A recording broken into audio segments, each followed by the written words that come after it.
He stood in the doorway like a bouncer and told me I wasn't welcome in my own daughter's home. The words hit before the cold did. Afternoon sunlight sat low behind the bare November trees, turning the cul-de-sac gold and quiet. The smell of roasted turkey drifted through the driveway, peppercorn and thyme, butter, the kind of smell that meant family, warmth, belonging. I shifted the pumpkin pie in my hands, the one I'd baked at 6 a.m., and the small wrapped gift tucked under my arm. A framed photo of Emily when she graduated firefighter cadet school, before she changed careers, before she married him. Patrick leaned against the doorframe like security at a nightclub. Expensive sweater, watch that looked heavy enough to sink in water, and a smile that never reached his eyes. "You can stop right there," he said, voice smooth, rehearsed. "We agreed, no uninvited guests. This is our Thanksgiving, not yours." I blinked, letting the words settle. "Patrick, it's me. I was invited. Emily called yesterday." He stepped closer, lowering his voice. "We agreed no more pity visits, no sad divorced dad surprises. It kills the mood." Inside, I could hear laughter, silverware clinking, a champagne cork, someone whistling. The sound of a holiday I thought I was part of. Through the doorway, I saw her, Emily, my girl, arranging folded napkins around wine glasses, her hair pinned up the way her mother used to wear it. She looked up with a smile that was bright enough to lift the whole room, until she saw the tension in Patrick's posture. The smile fell fast. "Dad?" she whispered, already moving toward us. Patrick's arm shot out and caught her by the wrist, subtle but firm. "We discussed this," he murmured to her through his teeth, not subtle enough that I couldn't hear. "Patrick, please," she whispered. "It's Thanksgiving. He's—" "No." His voice sharpened, like he enjoyed the sound of it. I cleared my throat, trying to keep my voice level. "Emily asked me here." He laughed, quiet, condescending. "She gets sentimental, Henry. You show up, you cry about the past, she feels guilty, and then I need to put her back together again the whole night. I'm not doing that this year." He leaned in, breath sharp with wine. "You're not family anymore, not the priority." My fingers tightened around the warm ceramic dish. I could feel the heat through the towel, something steady to hold on to while everything else went cold. Emily tried again, stepping forward. "Dad, wait!" Patrick squeezed her wrist. This time she winced. "Patrick," I said, voice low, steady. The voice I used at fire scenes when panic wasn't an option. "Let her go. You're hurting her." His eyes flickered, a flash of something caught off guard. Then he covered it with a smirk. "We can do this the easy way or the embarrassing way," he said louder this time. "Everyone knows how you get. You know how to ruin everything. You're not welcome, Henry." His volume wasn't for me. It was for the neighbors walking their dog across the street, for the families unloading groceries, for the guests already inside. He wanted witnesses, people who'd side with the polished son-in-law over the aging firefighter in a wrinkled blazer. My jaw locked, but I didn't move. 66 years teaches a man the price of reacting too fast. I looked past him, at Emily, eyes glossy, holding a wrist and mouthing, "I'm sorry." I wanted to step forward, to remind her of Christmas mornings on the living room floor, of the day she learned to ride a bike, and the day she buried her mother. I wanted to remind Patrick that love didn't need an invitation, but men like him feed on confrontation, and I wouldn't give him that satisfaction. So I set the pie down on the porch, carefully, deliberately.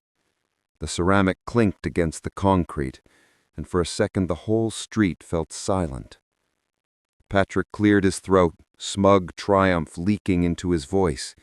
"Good choice," Emily whispered. "Dad, don't go," like a child again, not the grown woman in the carefully ironed blouse behind him. I forced a breath that felt like swallowing stones. "Happy Thanksgiving, sweetheart." She took a step, but Patrick blocked her without even looking back, like muscle memory. I turned away. Each step down the driveway felt heavy and slow, like walking out of a burning building after realizing the people inside didn't want saving. The November air stung, not with cold, but with humiliation I hoped nobody could see on my face. Behind me, the door closed with a soft, final click. Not a slam. That would imply urgency. This was worse. I could still smell the turkey, hear the faint echo of laughter, a holiday continuing without me. I reached the truck, opened the door, and sat there for a moment, hands shaking. Not from age, from restraint. I didn't cry. Not yet. I just stared at the house where my daughter stood frozen in the doorway, silently crying behind glass I could no longer see through. Back home, after sitting in the truck long enough for night to bleed into the sky, I found myself at the kitchen table without remembering the drive. The house was too quiet, always too quiet now. The furnace hummed, the clock ticked, and every sound reminded me I used to live in a world full of voices. I stared at the empty chair across from mine, Laura's chair. She used to sit there every Thanksgiving, apron still on, long after dinner was served, waving off help with a stubborn smile. She loved the holiday, the decorations, the leftovers, the stupid turkey-shaped candle we bought every year just to never light. She loved the idea of traditions meant to anchor people together. Sometimes I swear I still smell her perfume when the heaters kick on, vanilla with something floral, or maybe that's just wishful thinking. I rubbed my thumb slowly along the edge of the table. Firefighting taught me to run toward chaos, not away from it. Burning attics, collapsing staircases, smoke so thick it blinded you. I was proud of that job. I never froze when others did. And yet here I was, frozen by a doorway, by a sentence. "You're not welcome, Henry." I leaned back and closed my eyes. When Laura died 5 years ago, pancreatic cancer, fast and unforgiving, something broke in the house that I couldn't fix with tools or tape. Emily was 29, kid or adult, depending on the hour. She quit her marketing job to help me take care of her mother, then put her life back together piece by piece afterward. It was the hardest time of her life, and she faced it with a strength that reminded me of the girl who once charged into the ocean waves without hesitation. I picked up extra shifts back then, anything to keep the mortgage paid and Emily's college loans moving. Every night I packed lunches, cooked dinners, rewound movies to the parts I missed while holding Laura's hand upstairs. I did all of it gladly, not perfectly, but gladly. Michael, my engine partner for 23 years, used to pat my back in the locker room. "You're doing double the load, brother. Nobody could do it better. Don't forget that." He meant well, but guilt is a stubborn ghost. After Laura passed, it was me and Emily for a while. We did road trips with old playlists she used to dance to in the kitchen, late-night talks about college, relationships, what she wanted from her future. We weren't just father and daughter. We were a team surviving grief together. And then Patrick arrived. The first time she introduced him, I'll admit, he impressed me. Handsome, polite, brought a bottle of expensive wine, complimented the house like we lived in a magazine shoot. Emily glowed around him in a way I hadn't seen since before Laura got sick. I didn't question a thing. But charm is a mask, and masks slip. It started with small comments, disguised as jokes. "You still drive that old pickup, Henry? Didn't know they allowed antiques on the highway. Or, you made the lasagna? That's cute. I didn't know firefighters knew recipes. Emily laughed along at first, brushing his arm like she wanted him to stop but didn't want to make it awkward. I ignored it, as much as a man can ignore disrespect in his own house. Then he began fixing Emily's future. New friends, new wardrobe, new social circles. Her old firefighter cadet graduation photo came off the living room wall one day, the day she put up their engagement picture. The shift was slow but undeniable. Fewer phone calls, canceled dinners, promises to visit that fell through because Patrick is swamped with clients or we're hosting something with his colleagues. She still cared. I could see the love in her eyes, but she lived on his schedule, with his people, in his world, and every step into that world was a step away from mine. One night at a small Italian place after she got engaged, I asked gently, "Do you really like these new friends, or do you feel like you have to?" Her fork paused halfway to her mouth. "Dad, why would you say that?" "He makes you feel like this life, this family, isn't enough." Emily shifted uncomfortably. "Dad, Patrick just wants me to grow. You think small, Dad. You always did." She didn't mean it cruelly. The way she said it had hurt her too, but the words stayed like ashes in my mouth. We finished dinner, mostly in silence. I didn't talk to many people about it. Men aren't trained to share hurt. But Sarah, my sister, could read me like an open book. She dropped by one Saturday morning with pastries just because, took one look at me and said, "Who hurt you and where do I bury the body?" I chuckled in spite of myself. "It's not like that." She folded her arms. "It is exactly like that. You act like nothing bothers you, but your eyes give you away. Talk." I told her everything, but I left out the worst parts. She still slammed her coffee mug on the table. "She's isolating her," she said. "That's what insecure men with money do. They build a tower and call it love." I didn't argue. I didn't have the strength to argue. Later, I brought it up to Michael at the firehouse after a shift. He listened, rubbing soot off his boots. "Look, brother, you raised a smart daughter. She'll wake up eventually. It happens in every family. Bad storms. You wait 'em out." I wanted to believe him. But storms can wash away entire homes. When the estate lawyer, Richard Barnes, handed me Laura's will years ago, he paused before leaving his office. "You know, grief changes people, especially children. If Emily ever grows distant, don't assume it's because she stopped loving you. Sometimes love becomes too painful to look at." I nodded then, but I didn't understand until now. Because tonight, sitting alone with leftovers I didn't cook and a table set for nobody, I realized something I hated admitting. Maybe Emily wasn't pulled away from me. Maybe she outgrew me.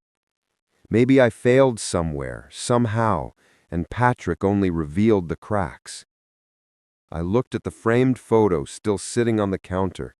Emily at age 10, holding a garden hose, spraying me like it was the funniest thing in the world, both of us laughing until our ribs hurt. Where did that girl go? And why couldn't I follow? The clock ticked again. The silence pressed deeper. The empty chair across from me felt like a bruise. Laura should have been here to fix this. She always could read Emily's heart better than I could. But all I had left were memories in fading picture frames and a house shrinking around the edges. I stood, poured myself water, sat back down, no appetite. I whispered into the quiet kitchen, not sure if I wanted someone to hear it or nobody at all. Did I lose her?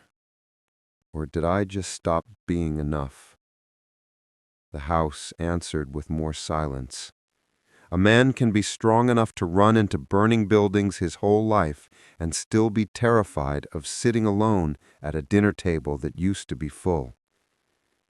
and for the first time in years, I wondered if I had already been replaced, even before the door was closed in my face. The morning after Thanksgiving, my phone rang just after sunrise. I recognized the ringtone immediately. Emily's. For a moment, I let myself hope. "Dad?" Her voice was small, shaky. "I'm so sorry. I didn't know Patrick was going to say those things. I didn't know he would do that." I swallowed. "You don't need to apologize for him, sweetheart." There was a muffled sound, like someone whispering near the phone. Then Emily cleared her throat abruptly. "Patrick says he didn't do anything wrong. He just wanted to keep the evening peaceful." I closed my eyes. A peaceful evening wouldn't have fallen apart if I walked through the door. She didn't respond to that, only a soft sniff. "I love you, Dad. We'll make it right. I promise." But she didn't promise when, and she didn't say, "We'll fix Patrick." Just, "We'll make it right," like she was cleaning up a little inconvenience. Before I could speak again, her voice stiffened, that tone she used when she was repeating something someone else coached her to say. "We'll see you soon, okay?" Not a day, not even a season, just soon. And the call ended. The next time I saw my grandchildren, the visit was short. Patrick stood outside the SUV like he was clocking in for a job he hated. "You get an hour," he said. "They have piano and gymnastics. We have a schedule." I crouched near the car seat to unbuckle Oliver, but Patrick stepped in first, pulling the boy out and handing him to me like a package. Then he leaned close enough that only I could hear. "Boundaries, Henry. You don't get to drop in whenever. You want access? We plan it." Access. As if my own grandchildren were a corporate contract. Inside, Emily hovered near the kitchen counter, forcing a smile that flickered every time Patrick walked by. She avoided eye contact. Whenever I asked something simple, like, "How's work?" or "How's Grace liking second grade?" her eyes darted toward him before she answered. The worst part wasn't what she said, it was what she didn't say unless she knew he approved. When the hour was over, Patrick clapped his hands lightly. "Okay, kids, time to go." I knelt to hug them. Grace wrapped her arms around my neck. "Grandpa, come to my birthday next week, okay?" Before I could answer, Patrick's voice cut in. "We'll see."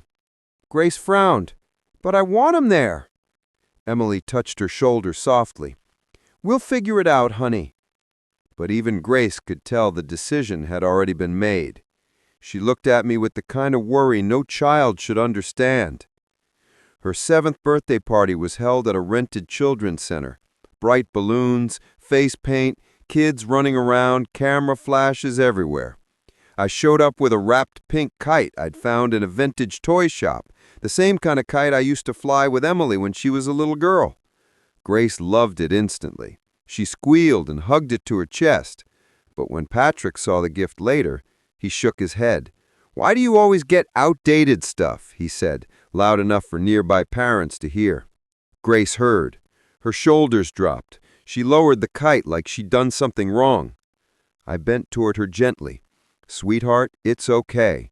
Sometimes the things we love are old. That's what makes them special." She smiled again until she saw Patrick watching. Then she folded the kite behind her back. Later, when the photographer called everyone for a group picture, I stepped forward and stood behind Grace. The photographer lifted the camera, and Patrick raised a hand. "Hold up." He pointed directly at me, not him. The room hushed. The photographer looked confused. You don't want? Just family." The words struck harder than the cold November driveway. I stepped back without a word, pretending it didn't bother me. I waited until the flash went off, then clapped lightly, as if I was proud. Grace turned around immediately. "Grandpa, why weren't you in the picture?" Patrick stepped in smoothly. "Because Grandpa had to leave soon. Right, Henry?" I forced my voice steady. "Yes, that's right." Grace hugged me again before I left. She squeezed tighter than before, like she sensed something slipping.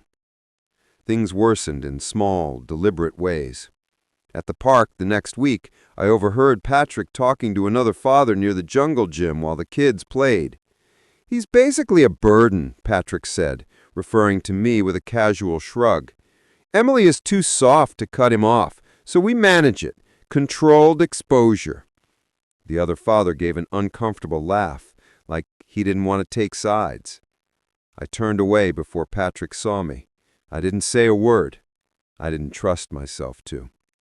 I tried to push back, gently, respectfully, inviting everyone to dinner one weekend. "I'll grill steaks," I said on the phone. "I'll make that herb butter Emily likes. We'll do something simple. Come relax." Patrick answered, not Emily. "We don't eat peasant food." I stared at the phone in disbelief. "It's just dinner, Patrick. Home-cooked dinner." "You don't get it," he said. "Emily and I have moved up in life. You don't fit here. Stop forcing nostalgia." I heard Emily whisper something in the background. A breath later, Patrick snapped, "No, we're not wasting a Saturday on that." And the call ended. The real breaking point arrived in December. 2 weeks before Christmas, Emily asked to meet at a cafe. She looked exhausted, hair messy, eyes red, hand trembling around her cup. "Dad," her voice broke before she could continue. "Patrick doesn't want you at Christmas this year." Silence stretched, heavy, painful. I nodded slowly. "Okay, if that's what he wants." "It's not what I want," she whispered quickly. I searched her eyes. "Then say so." She opened her mouth and closed it again, like she wasn't allowed. The bell on the cafe door jingled behind us, and suddenly Patrick walked in with an easy smile. "Hey, everyone." He kissed Emily's hair and slid into the booth. "So, you told him, right?" Emily didn't speak. She stared down at her hands. Patrick rested his arm across her shoulders and gave me a cool, businesslike smile. "Let's make this simple," he said. "Christmas is for family who represent the lifestyle we worked hard for. You don't belong here. Stop trying." It was so casual, like telling someone the weather, like he wasn't severing the last string holding us together. The cafe noise faded. I felt my heart pounding, in my ears, in my throat, in my fingertips. My vision tunneled for half a second. I searched Emily's eyes as she wiped at her eyes with her sleeve. Patrick didn't look at her, didn't comfort her, didn't even notice she was breaking. I swallowed hard. "Patrick, do you really think I'm beneath you?" He didn't blink. "I know you are." Emily gasped, a small, helpless sound. For a moment, a single moment, I almost snapped. Every insult, every exclusion, every humiliation threatened to burst out. But I thought of my grandchildren, of the little girl I used to push on a swing, of the little boy who liked to fall asleep on my chest. If I shouted now, Patrick would win.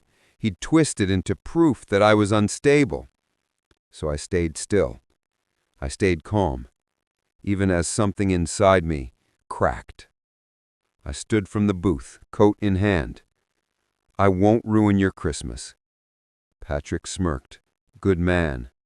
I looked at Emily, not him. "I love you. That won't change, no matter how many doors close in my face." A tear slipped down her cheek. "Dad." I brushed her shoulder gently, the smallest father's touch I still had permission for. Then I turned to leave. Patrick murmured something I wasn't meant to hear, but I heard it anyway. Pathetic. I stepped out into the cold December air before the tears reached my eyes. The wind stung. The holiday lights down the street blurred. Patrick thought he won. He thought my silence was surrender. But what he didn't see, what he would learn soon enough, is that quiet dignity is not weakness. Silence is not defeat. And a father's love may bend, but it does not break. I didn't go to their house on Christmas Eve to fight. I didn't even go to be seen. I went because I couldn't stand the idea of Grace and Oliver waking up Christmas morning without gifts from me, even if they never knew who dropped them off. I wrapped each present myself. Grace's was a beginner's art set with real watercolor brushes because she once told me she wanted to paint big, messy skies. Oliver's was a firefighter-themed Lego set, maybe sentimental, but he used to hold my old helmet and say he wanted to save people like Grandpa. I wrote both cards in the quiet of my kitchen, signing them with trembling hands. To Grace, may you trust your imagination forever. To Oliver, may you know bravery the way it really feels, gentle. The driveway was dark when I got there. Christmas tree lights glowed through the dining room window, green and gold flickers dancing on the wall. I planned to leave the gifts on the porch, ring the bell, and walk away before the door opened. I stepped toward the house with the bags in hand, and then I heard voices through the cracked dining room window, loud enough to stop me in place. Patrick's voice first, thick with irritation. "Your father has no money. I checked his accounts. His house will go to hospice bills someday. Cutting him off now saves us." My stomach dropped, like missing a step on a ladder. For a moment I couldn't breathe. Emily's voice came next, sharp, emotional, breaking. "But he paid my tuition. He raised me. He worked his whole life so I'd have chances." Patrick scoffed, an ugly sound. "Then repay him by keeping him out of our life. I will not have a washed-up firefighter dragging down my reputation." The gift bags slipped slightly in my hands. I gripped them tighter, knuckles whitening. Emily tried again. "He's my father. He doesn't deserve this." "Don't be dramatic." Patrick's voice rose, dripping superiority. "He's a financial liability. He will need care someday, and I am not letting him latch on to us. I'm protecting our future, our brand." Our brand. He talked about family like a marketing concept. Emily cracked. "He wouldn't burden us. He never has." Patrick slammed something. Maybe a drawer, maybe the table. "And I'm making sure he never gets the chance." I froze, breath trapped in my chest. This wasn't about embarrassment. This wasn't hatred. It wasn't past resentments. It was calculated removal. Silence stretched inside the house for several seconds, broken only by a shaky exhale from Emily. "I don't want to cut him off. I just want peace." Patrick lowered his voice, the manipulation smooth, practiced. "Peace comes from control, Emily, not chaos. You listen to me, we win. You listen to your father, we drown." And then, the blow I didn't expect. "We're moving after New Year." My pulse stopped. Emily gasped. "You said we were still deciding."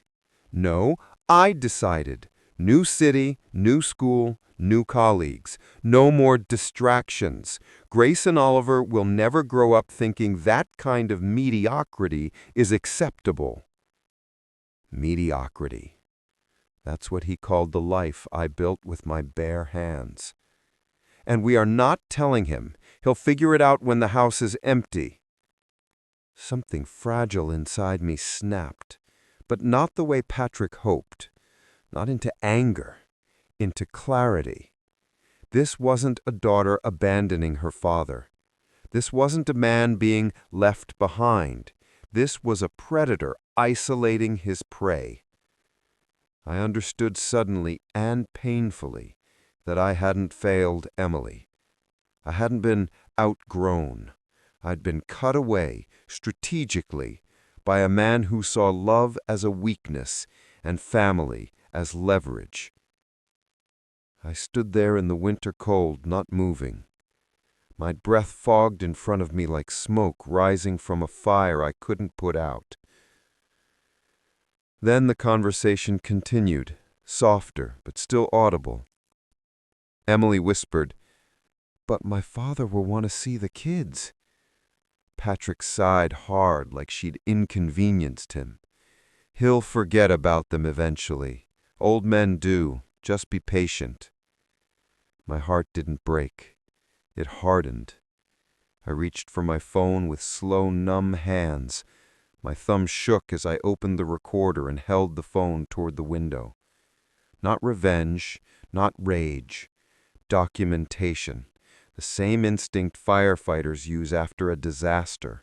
Gather evidence, protect the innocent, identify the real threat. Patrick kept talking, digging his own grave with arrogance. "I already spoke to Realtor Linda Cooper yesterday. She's preparing listings and relocation paperwork. We need to finalize before the old man gets suspicious. I want to escape obligations, not drag them around." Escape obligations. Obligations. That's what I was to him. A weight, a stain, a detail to erase. Emily protested again, voice cracking from fear as much as love. "Patrick, please, I don't want to disappear on my father." "We're not disappearing," Patrick sneered. "We're getting rid of dead weight." Something warm on my cheek. Not a tear, but heat from anger radiating upward. My breath shook. My fingers tightened around the gifts until the bags crumpled. I should have knocked on the door right then. I should have stormed in, demanded they look me in the eye. But I stayed hidden, unseen, because this was bigger than hurt feelings, bigger than humiliation.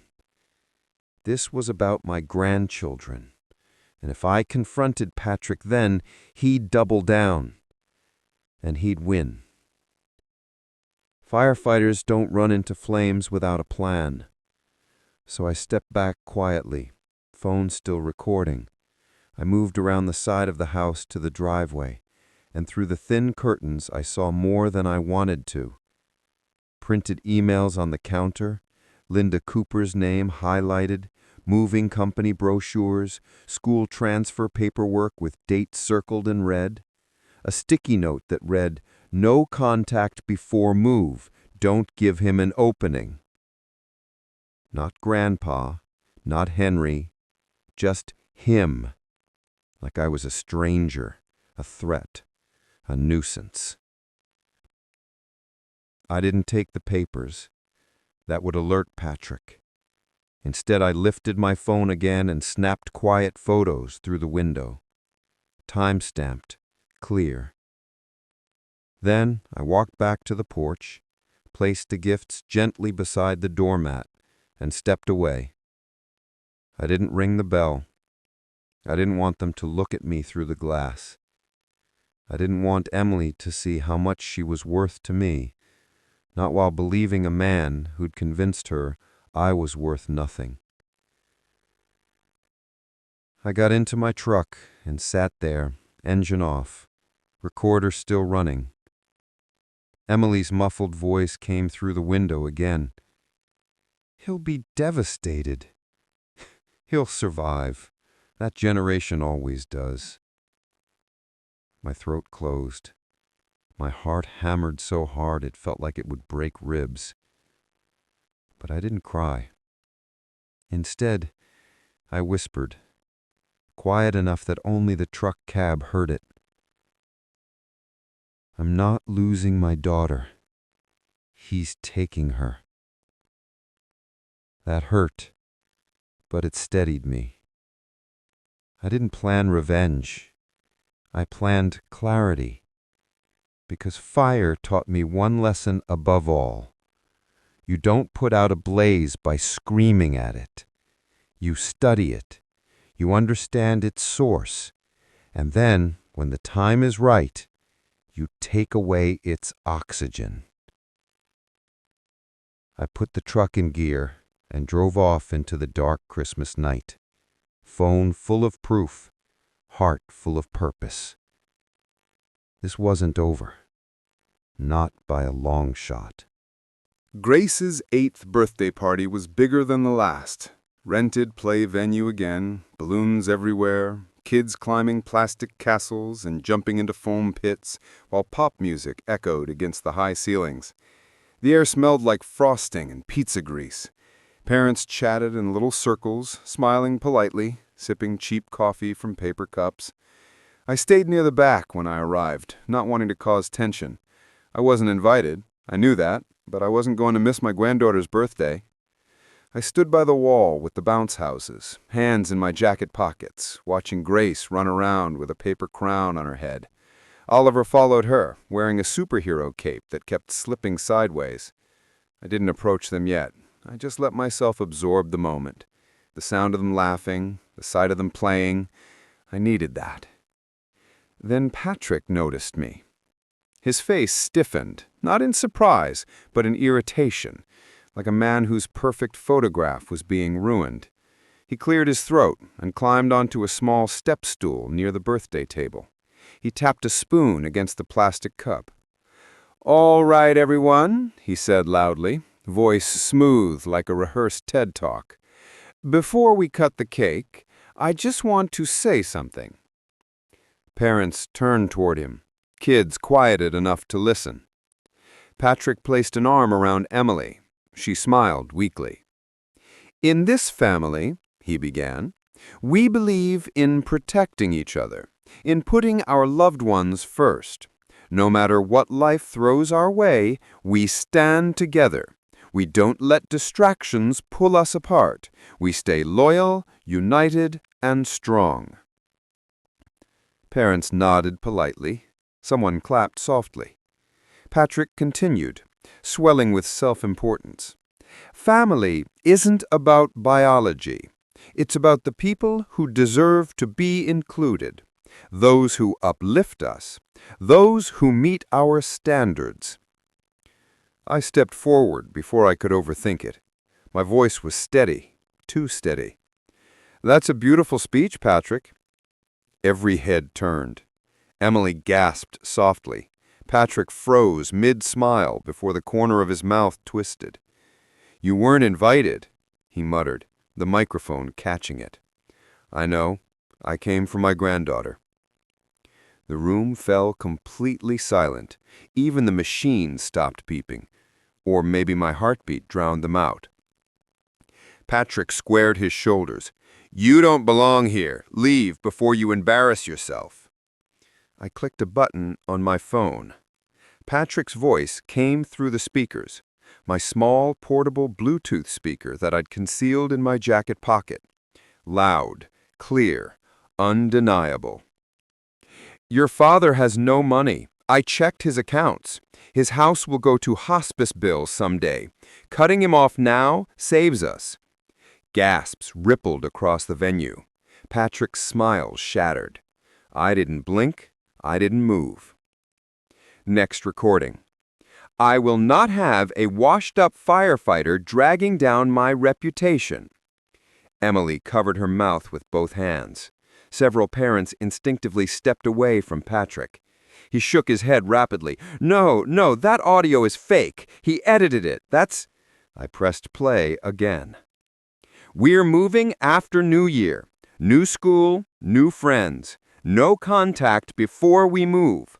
I don't want him sniffing around. We're escaping obligations." That did it. Emily stumbled backward like she'd been physically hit. You told me we weren't moving until we talked more? You lied to me?" Patrick grabbed her arm. No, Emily, I told you because you get emotional, and I needed control of the situation." Parents murmured. Someone whispered, "What the hell?"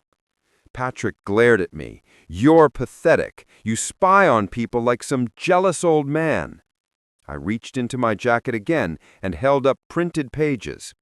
This is correspondence between Patrick and realtor Linda Cooper. Dates, signatures, meeting confirmations, and school transfer paperwork for Grace and Oliver, already approved. They were going to move without telling you, Emily, without letting me say goodbye to my grandchildren. Patrick lunged for the papers, but I stepped back. The room erupted, not loud, but in stunned whispers, ripples of disgust. Emily's voice finally tore free, raw and shaking. "You were going to move without letting my father see the kids?" Patrick barked. "You're overreacting. He's manipulative. He uses guilt. He raised me alone after Mom died. How dare you talk about him like he's a burden?" The nearby kids stopped playing. Some stared, confused. Grace watched from behind a balloon arch, fear in her eyes. Patrick pointed at me with a trembling hand. "He did this! He wants to destroy our family!" "No," I said softly, never raising my voice. "I want to be part of the family. You're the one trying to erase me." Patrick swung toward me, eyes wild. "Because you're nothing. You're an old man with nothing to offer. No prestige, no network, no assets. You think love is enough? Love is useless. Money wins." He shouted it so loudly every parent heard it, every child heard it. Even staff froze. And I remained still. "You tried to erase my daughter's father," I said, my voice carrying, without force, "because you thought dignity comes from money, because you measured a man by his bank account instead of his love." The room went silent. Even the music system auto-paused from the inactivity. Emily staggered backward from Patrick. "I can't believe I defended you. I can't believe I let you talk about my father that way, let you talk about anyone that way."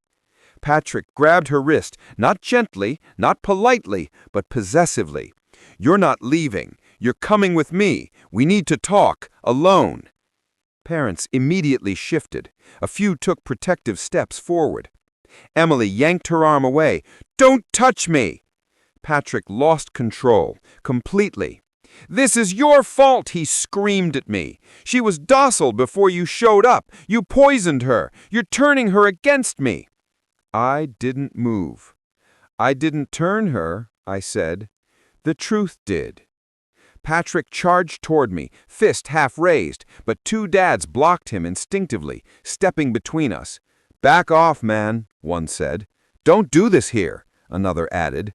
Venue staff hurried over. "Sir, you need to calm down or we'll have to remove you." Patrick jerked himself free. "None of you understand. I'm the best thing that ever happened to this family. You are the worst thing that ever happened to me." Patrick froze. Those words, said too loudly, too truthfully, hit him harder than anything I could have done. He looked around the room, breathing hard, eyes blazing, and realized nobody was on his side. Nobody. Even the parents who barely knew us crossed their arms, forming a silent wall. Staff stepped closer.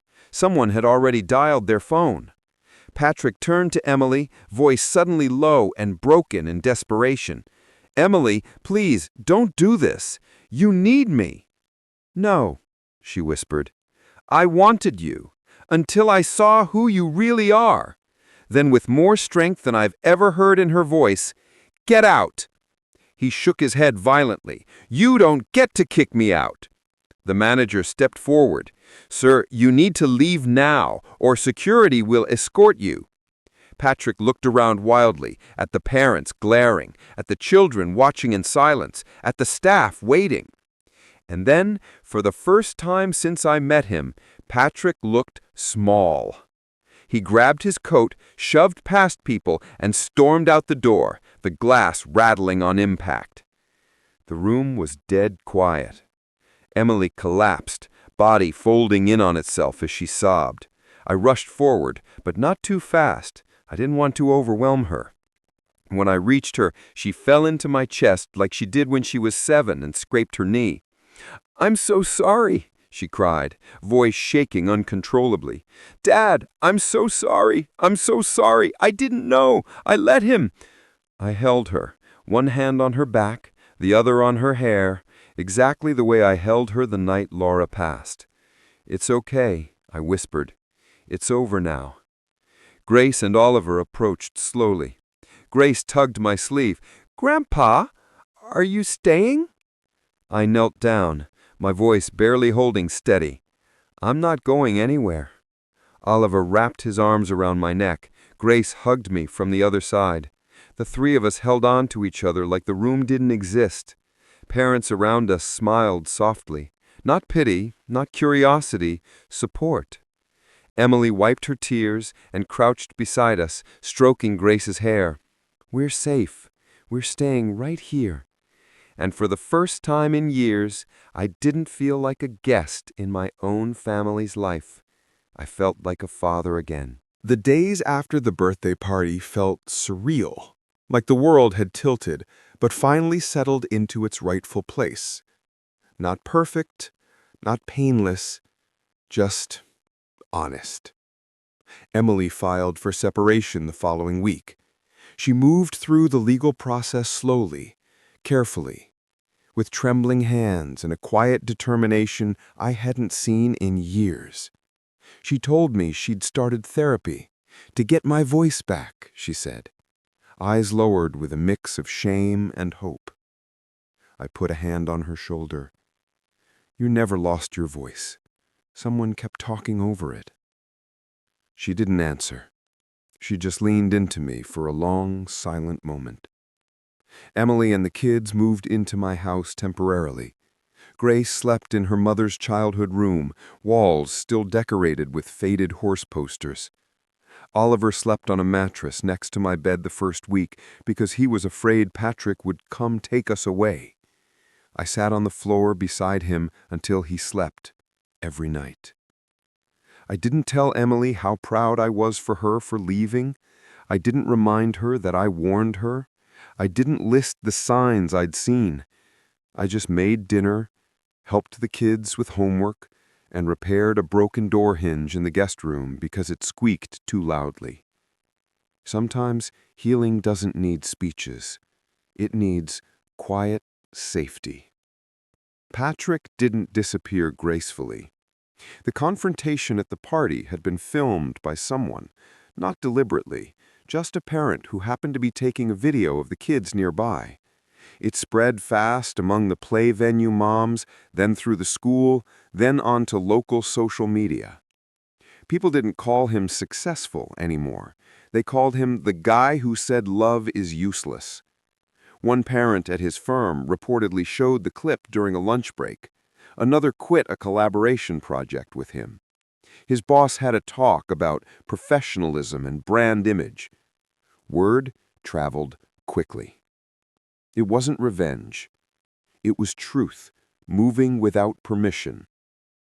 Patrick texted Emily once, "You're ruining my reputation. Fix this." She didn't reply. Then, "You won't survive without me." Still nothing. Then, "I'm sorry, I'm stressed, let's talk, I love you." Emily stared at that one for a long time before deleting it. Then the messages shifted again, a predictable cycle. "You're destroying our family, you're poisoning the kids. I'll take you to court, you'll lose everything. Please, I need you, I can't do this without you." Emily showed the text to attorney Richard Barnes, the same man who'd helped me after Laura passed. He took on her custody case with calm confidence. "Men like Patrick don't win by shouting. They win when good people stay quiet. You're not quiet anymore." Emily cried after the meeting, not from fear, but relief. Life at my house changed, slowly but beautifully. On school mornings, the kids sat at the kitchen table, eating cereal, swinging their feet off the chairs. Emily worked remotely from the dining room, laptop open, coffee steaming next to her.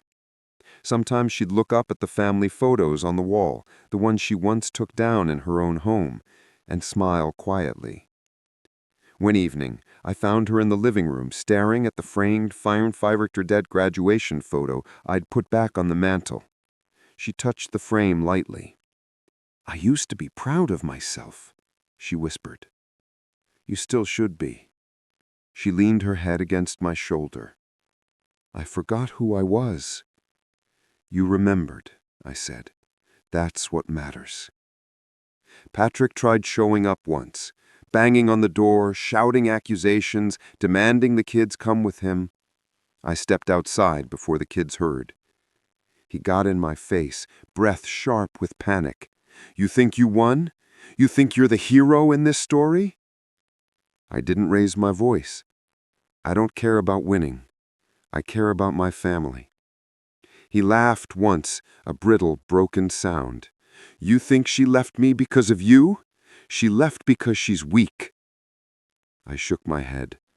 "No, she left because she's strong." Patrick pointed at me like a man drowning who blames the water. "I'll get them back. I always get what I want." I didn't flinch. "You never had them. You controlled them. That's not love." He stared at me, eyes wet, furious, lost, then turned and walked away. It wasn't triumph. It was tragedy, the kind people earn for themselves. Weeks turned into months. Custody progressed slowly, but in Emily's favor. Therapy gave her steadier breath, clearer eyes. The kids grew relaxed, freer. Oliver laughed more, Grace drew watercolor skies taped proudly across the fridge. I didn't push myself into their routines. I didn't try to replace anything. I was simply there, steady, predictable, present.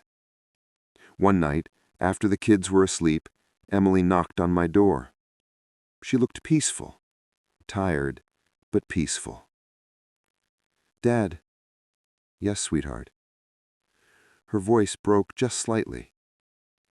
"Thank you for not leaving me, even when I left you." I swallowed hard. There was never a version of this life where I'd stop being your father. She cried, not the desperate tears of the birthday party, but the soft kind that come when a wound finally closes. The house wasn't loud with celebration. It wasn't the triumph movie endings promise. It was quiet, real, gentle. Rain tapped against the living room window one evening in early spring while I sat with a cup of tea, watching the water blur the outside world. The fireplace crackled softly. Emily was helping Grace braid her hair downstairs. Oliver had fallen asleep with a book open on his chest. On the mantel, next to the old firefighter cadet graduation photo, was a new frame. One Emily had given me 2 days earlier. A picture from the birthday party. Not the staged group shot Patrick excluded me from. A candid shot someone else took. Me kneeling on the carpet with Grace and Oliver hugging me, all 3 of us laughing through tears. 3 heads pressed together. Family, real family, holding tight.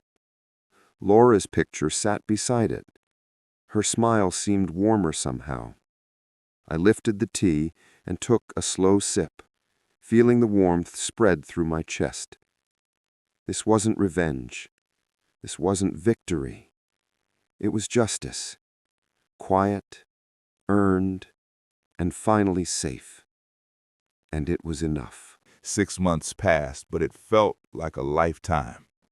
Not because everything changed overnight, but because everything changed slowly, honestly, and without performance. Emily has her own small home now. 2 bedrooms, a fenced yard, nothing flashy. She calls it modest. I call it hers. She's working full-time again, steady income, steady confidence. Therapy helped her find her footing, but she did the hard part herself. She chose peace, not approval.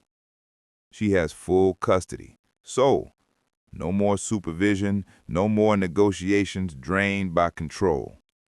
Patrick faded from her life the way a loud storm fades once the structure holding it together collapses. I visit often, but not every day. I don't hover. I don't direct. I knock before I enter, even though Emily always says, "Dad, you don't need to." Respect can be love too.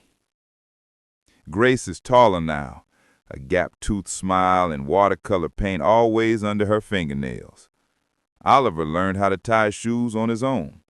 I never said a word, but I kept the shoelace from the practice shoe. It's in a drawer in my house. They don't flinch when the doorbell rings anymore. Thanksgiving came early this year. Emily wanted time to prepare without rushing.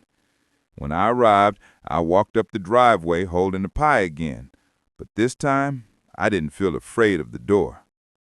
Emily opened it before I even knocked. "Dad!" Her smile was bright, warm, unforced. She hugged me and pulled me inside before the cold followed. The table wasn't magazine perfect. That's what made it beautiful. A mismatched tablecloth, centerpieces made by the kids with construction paper and glue. Candles flickered instead of spotlights. The smell of roasted turkey filled the house. Thyme, butter, and something I hadn't smelled in years. Safety.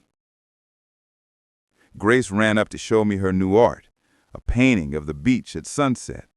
Oliver tugged on my sleeve, proudly telling me he had mixed the cranberry sauce almost all by myself. I knelt so he could describe every ingredient, every step. Emily watched us with a soft smile. Nothing theatrical, no expectation, just gratitude. After dinner, the kids started building a pillow fort in the living room. I stood at the table with my glass of iced tea while Emily finished stacking plates. Then she looked at me with that quiet look that children give parents when they finally understand the things they couldn't before. "Dad," she said. "Yes?" "Will you give a toast?" I didn't prepare one. I didn't need to. I raised my glass gently, voice steady and soft, not for attention, but for meaning. Family is not blood that binds. It's love that stays. Silence followed, not uncomfortable silence, but the kind that holds weight. Emily's eyes filled, and she set her glass down slowly before walking toward me. She rested her head on my shoulder, gentle, trusting. Grace banged a spoon against her cup, trying to mimic the toast. Oliver knocked over a napkin holder and burst into giggles. Real life, imperfect, perfect. I breathed in the moment. The clink of silverware, the candlelight dancing on the walls, and the warmth of belonging without needing to earn it. Not because I won, not because anyone lost, but because love finally had room to breathe. Later that night, after everyone fell asleep and I sat by the window with a cup of coffee, I looked around Emily's home, a home built not from wealth, but from freedom, a home where my daughter grew strong again, not because she was rescued, but because she rescued herself. And I reflected on a truth I never expected to learn this late in life. For years, I thought dignity meant holding a seat at the table, being welcomed, being included, being chosen. But dignity isn't given by others. It isn't access or permission or proximity to pride. Sometimes dignity is knowing when to walk away and waiting quietly while the people who love you find their way back.